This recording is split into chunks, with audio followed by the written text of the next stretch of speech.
mother was in her early and mid-stage dementia, I could see the deterioration in her ability to do things. I could see that she was finding it more and more difficult to do the sort of things we all take for granted: walking, talking, eating, dressing, handling conversations, a lot of these things. And it was clear that as her brain function would decline more and more in her dementia, she would become more and more dependent and finally reach that fully dependent bedridden stage. So I worried about it. I worried about how she would feel about it. I worried about how I would feel seeing her go through it. And I worried about how I would handle the work and the responsibility that this would entail. I tried to prepare for it. I tried to imagine the situation and think of all the things I would need to know and do and the adjustments I would need to make. I read up all the material I could get. One problem I faced was that the material I got assumed that late-stage dementia care takes place in a well-equipped facility, complete with its equipments and its specialists, and the care is being done by a team of specialists who know what has to be done. And the family's role is typically to stay connected with the person, to visit the person, to be participating in various decisions that are involved at such end of life or late stage situations. The material talked to things like living wills and do not resuscitate and counselors and palliative care. And the whole environment it assumed was one where there was reasonably good dementia awareness and a good infrastructure around dementia care. I was not in a situation where I could identify with that because that was not the sort of support and environment around me. Also, my situation was different. I was looking for material that would help me handle care at home. So I needed a lot of the nitty-gritty information. What exactly would I need to do on a day-to-day basis? How would I do the work? How would I remain alert about problems? How would I stay connected with her? And all the preparation I did, all what I read and tried to understand, gave me a flavor of the issues and challenges, but not so much on the nitty-gritty of how I would handle that eventuality. There was a combination of things that led to my mother becoming bedridden. See, even in normal situations, none of us are sort of at the same level every day. We all sort of operate in a range from day to day. But that range also changes over time. In my mother's case, I noticed that, for example, some months back, if her range was somewhere here, and some months down the line, the range would be here. And this would not be obvious unless you sort of thought back and said, okay, where was she some months back? And then you could sort of see the slow decline in her abilities. The other thing I noticed was that every time if she was in a range like this and there was illness, there would be a sudden dip. But when the illness was over, when the infection was resolved or whatever, she would not revert back to her original range, but to someplace lower. At one point, she had a set of back-to-back illnesses.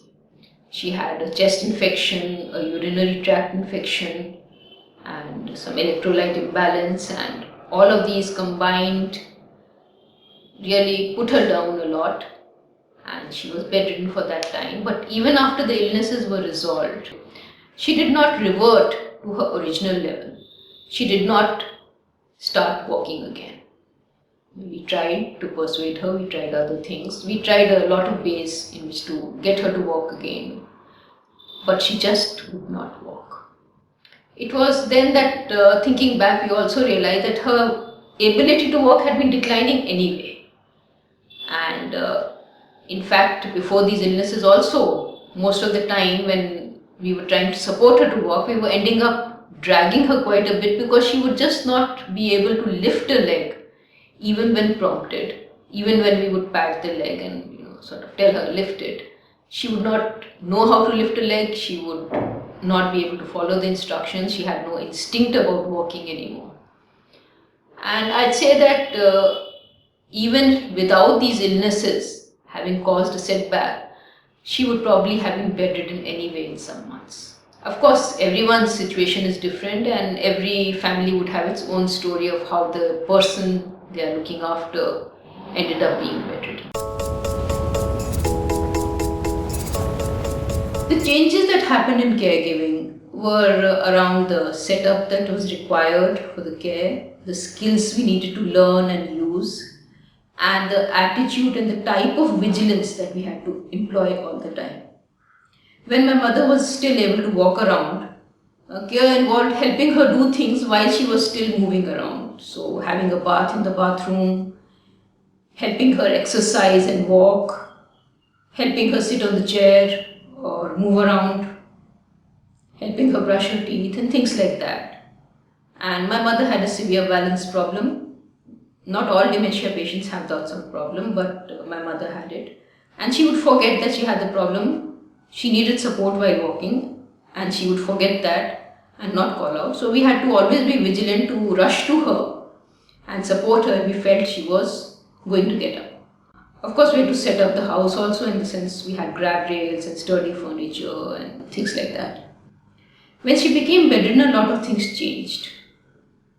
For one, now, not only was she bedridden, but she also did not seem to want to walk. So there was no risk of her wandering off anywhere. But because she was in bed all the time, we had to learn how to do everything for her while she was in bed, turning her from side to side, bathing her, cleaning her, changing her clothes, feeding her. And all of this had to be done in ways that were safe for her and also safe for the person who's doing it, not damaging the back of the person doing it. So there were skills to be learned and applied. Also, we thought she may want to sit on a wheelchair and go to the veranda and have a look. So transferring her from the bed to the wheelchair and back was another thing. We also had to set up everything for care from bed, so setting up a hospital bed, air bed, other things. That setup was there. Then because she was not moving around and more prone to infection and other problems, and also because it would be more difficult to take her for a checkup or for an emergency, we had to set up a lot of systems to make sure we could handle most of the situations at home without too much difficulty. So having services that would come for injections or blood tests at home, having a doctor who would check her up at home, things like that.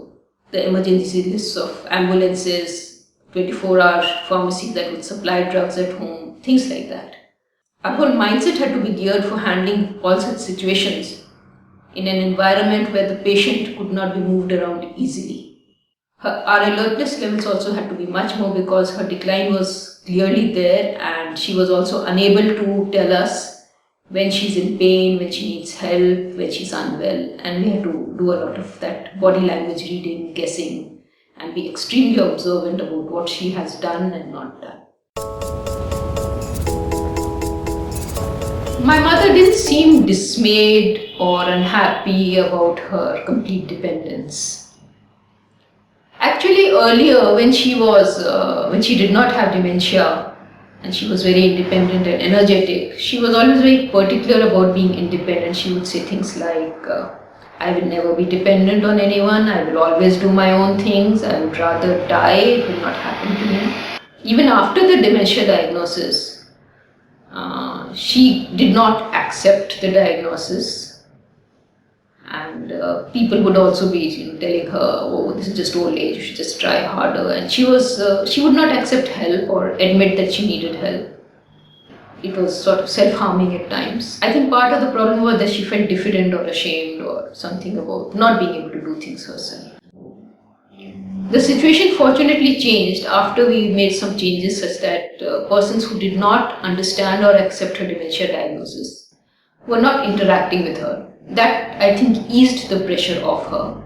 She became more willing to accept help, more willing to say that she cannot do things, or more gentle about the whole thing. And fortunately, that continued even when she became bedridden.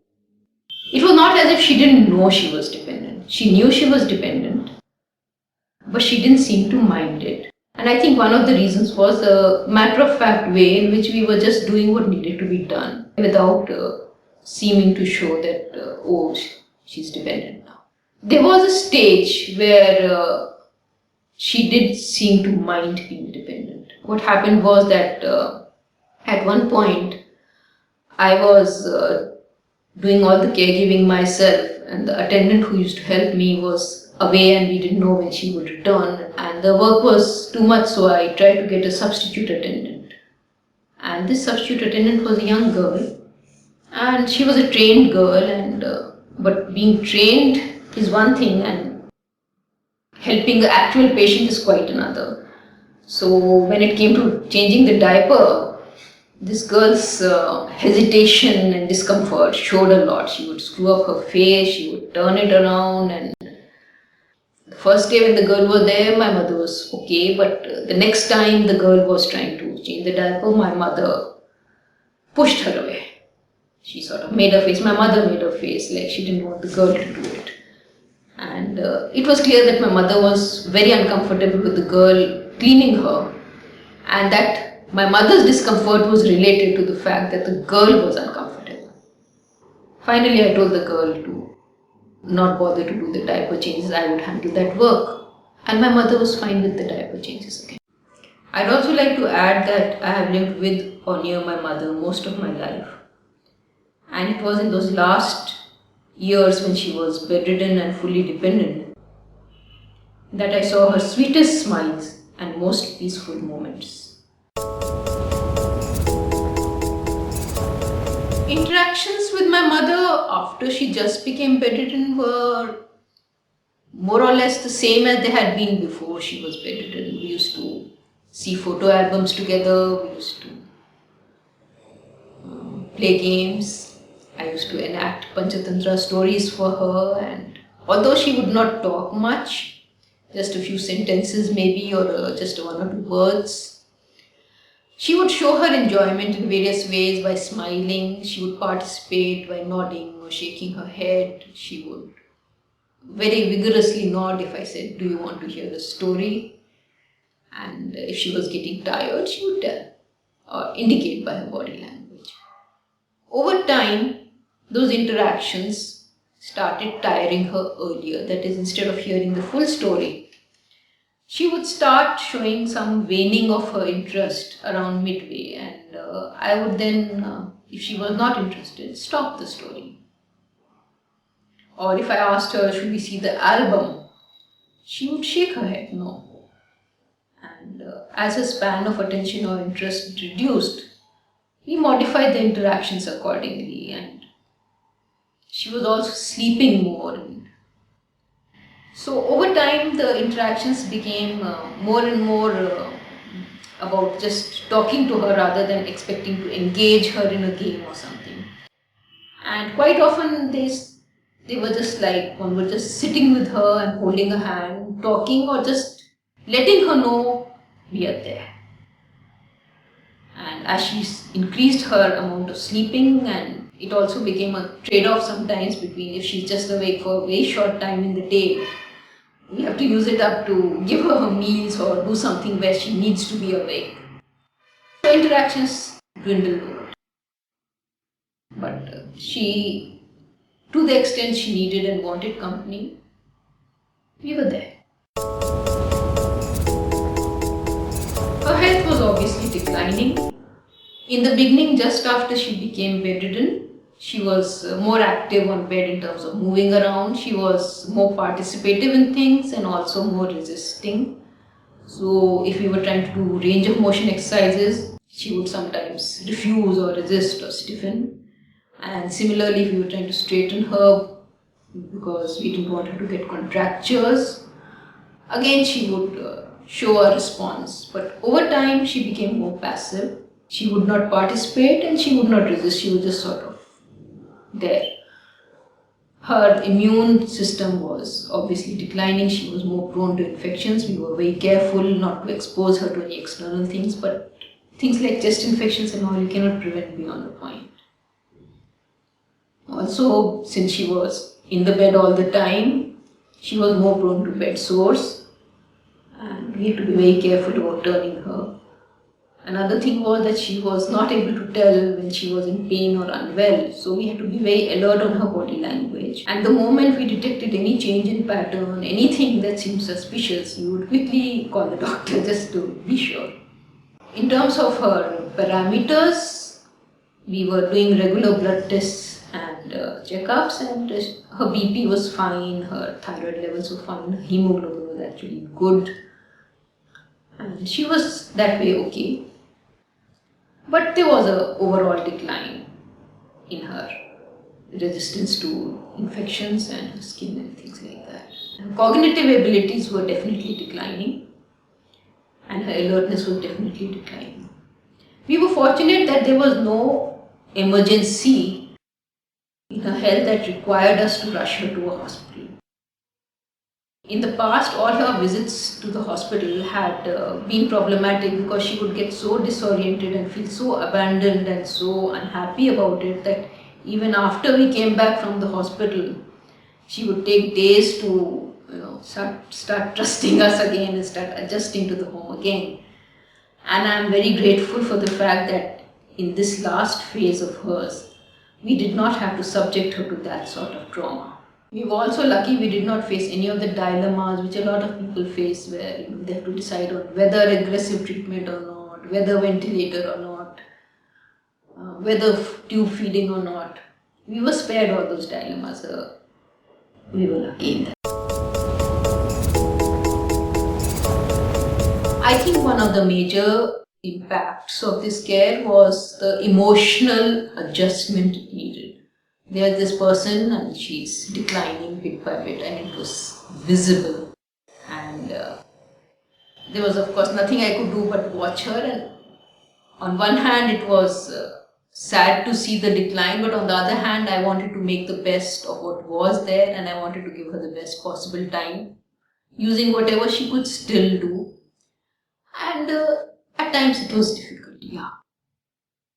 There was a constant sense of having to remain responsible and vigilant, because the whole responsibility of her care was on us.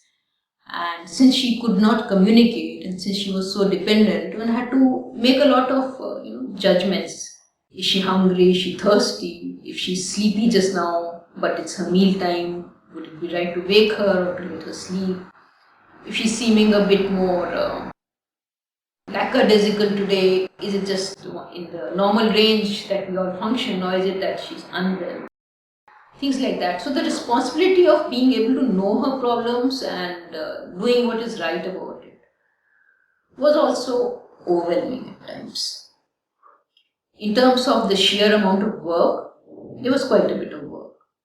It occupied the whole day. There was, of course, the physical factor, because I'm short and I don't weigh that much. Just handling her on bed, if she slips down, then you have to pull her up on the bed and gently at that and correctly. And that used to be tiring for me. Just the sheer amount of work used to get tiring at times. Knowing that the end was approaching, of course everybody's end is always approaching, but when you see a person declining like this, you can't ever forget that. It's like visible all the time. That also places a different sort of stress, because one has always got to be ready for an eventuality and an emergency. I was also particular about remaining nearby enough so that I could rush back in case there's an emergency or in case of a death.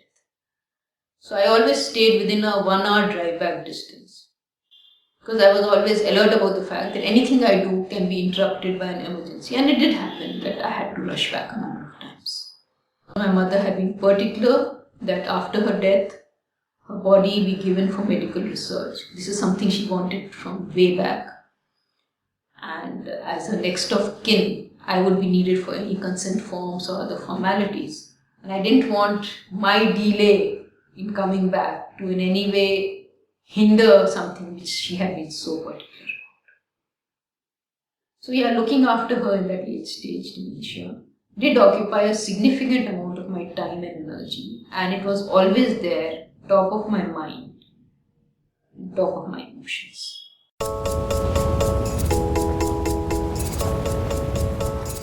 before my mother became bedridden and her dementia symptoms were pretty obvious, her disorientation, memory loss, inability to do things, people would not accept the dementia diagnosis. They would sort of say this is normal old age.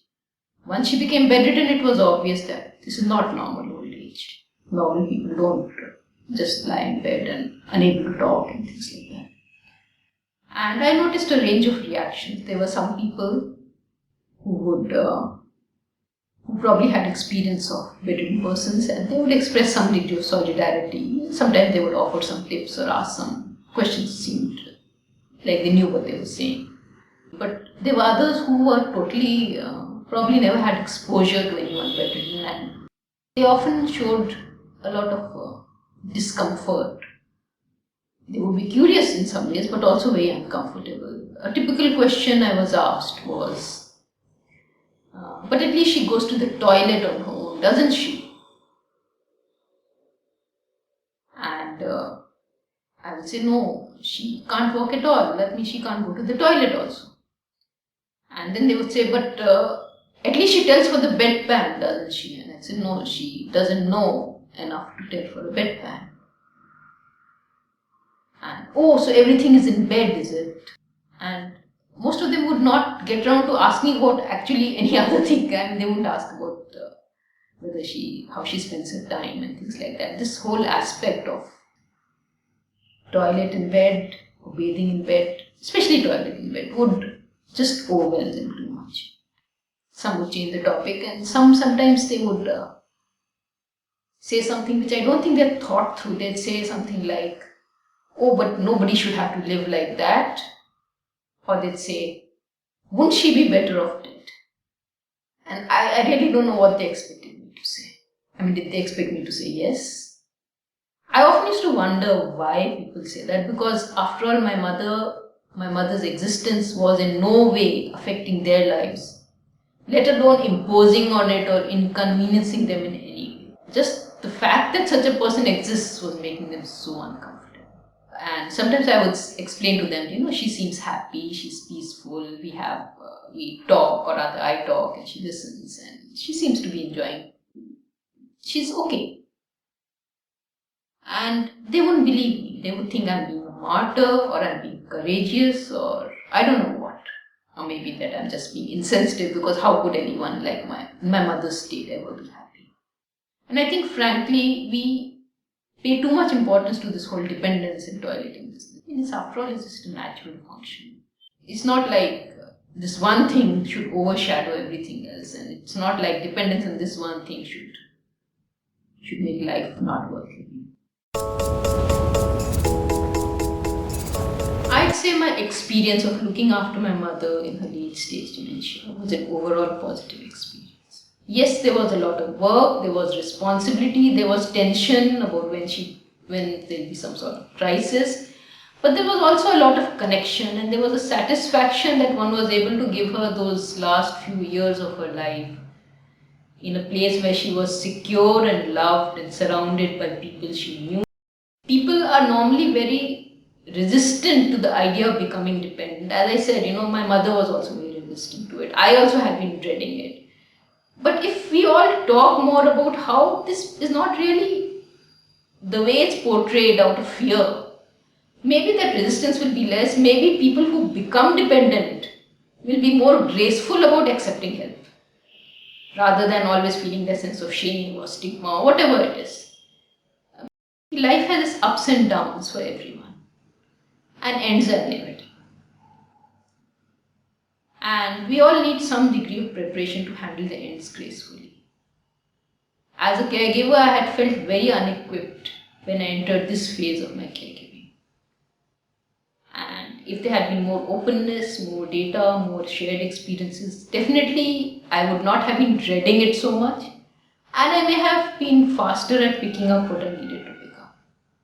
And I would definitely say that if we can just have more information, more sharing around this, it would enable all of us to do a better job of it, to be more dignified about it, more supportive to each other.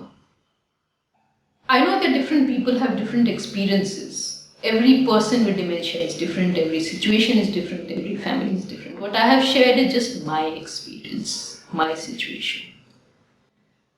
And I wish other people would also share their experiences so that there's a bigger bank of experiences for others to share from.